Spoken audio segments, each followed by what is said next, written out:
மனது கெட்டு போயிருக்கு அப்படிங்கும் போது பல பிரச்சனைகள் அங்கு வருகிறது.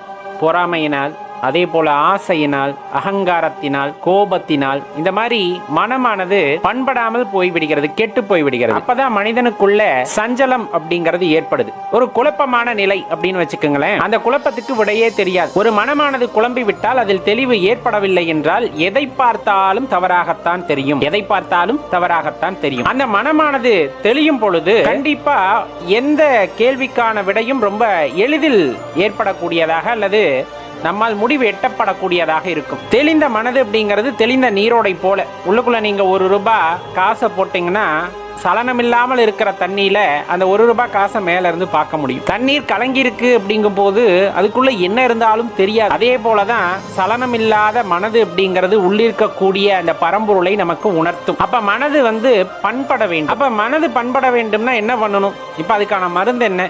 ஒரே ஒரு மருந்து தான். நம்ம மனதின் பிணியை நீக்குவதற்கு ஒரே ஒரு மருந்து தான். இறைவனை சரணடைதல்.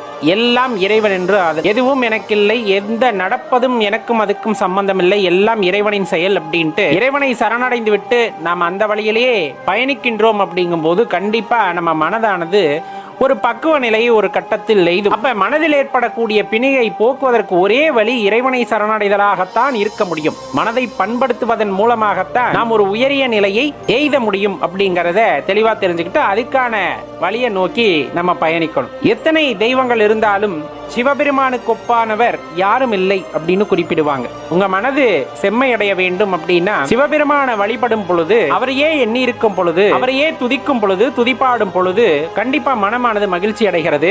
எந்த மனதினுள் சிவபெருமான் குடிகொள்கிறாரோ அந்த மனது பாத்தீங்கன்னா ரொம்ப தூய்மையானதாக மாறுகிறது. கோபம் இருப்பதில்லை, வஞ்சகம் இருப்பதில்லை, பொறாமை இருப்பதில்லை, இன்னும் மதம் ஆச்சரியம் போன்ற எந்த அசுத்த குணங்களும் உள்ளே இருப்பதில்லை. மாறாக அன்பு என்ற ஒரே ஒரு உயரிய குணம் மட்டுமே உங்கள் மனதை ஆக்கிரமிக்கும். இறைவன் உங்கள் மனதில் குடியேறிவிட்டால் உங்கள் மனதில் அன்பு மட்டுமே குடியிருக்கும். வேறு எந்த உணர்வுகளுக்கும் அங்கு இடம் இருக்காது. நமக்கு பல்வேறு எண்ணங்கள் இருக்கும். பார்க்கின்ற பொழுது ஜீவன்கள் கஷ்டப்படும் பொழுதெல்லாம் நம் மனதும் கலங்கும். ஏன் இவர்களுக்கு இந்த கஷ்டம் அப்படிங்கிற மாதிரி மனமானது கலங்கி நிற்கும். அப்படி மனது கலங்குதுன்னா ஒரே ஒரு விஷயத்துல தெளிவா இருந்துக்குங்க. உலகமே சிவமயம். இப்ப நம்ம மழையை பார்த்தோம்னா அது சிவமா பார்ப்போம். அதே போல ஒரு பொருளை பார்த்தா சிவமா பார்ப்போம். எந்த இடத்துலயும் அந்த பொருளுக்கான உருவத்தை சிவத்தோட நம்ம உருவகித்து பார்ப்போம். ஏன்னா எல்லாமே சிவம். அப்படி இருக்கும் போது மனிதர்களும் சிவமே, மிருகங்களும் சிவமே அப்படிங்கிற தெரிஞ்சுக்கணும். நம்ம சிவாலயங்களுக்கு போறோம், சிவாலயங்கள்ல பூஜைகள் செய்யறோம், ரொம்ப உத்தமமான விஷயம். அதே போல சிவாலயங்களோ இல்ல தெரிஞ்ச பக்கத்திலோ ஏழை எளியவர்கள் வாழ்வதற்கே கஷ்டப்படுகிறார்கள் அப்படிங்கும் போது அவர்களுடைய ஒரு குறுகிய காலகட்டத்திற்கு அவர்கள் வாழ்க்கையை நடத்துவதற்கு நாம் உதவுகிறோம் அப்படிங்கும் போது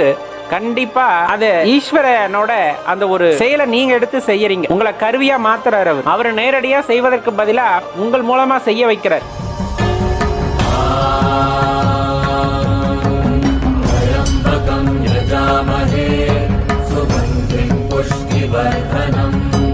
पूर्वारुकमिव बन्धनान् मृत्योर्मुक्षीयमामृतात्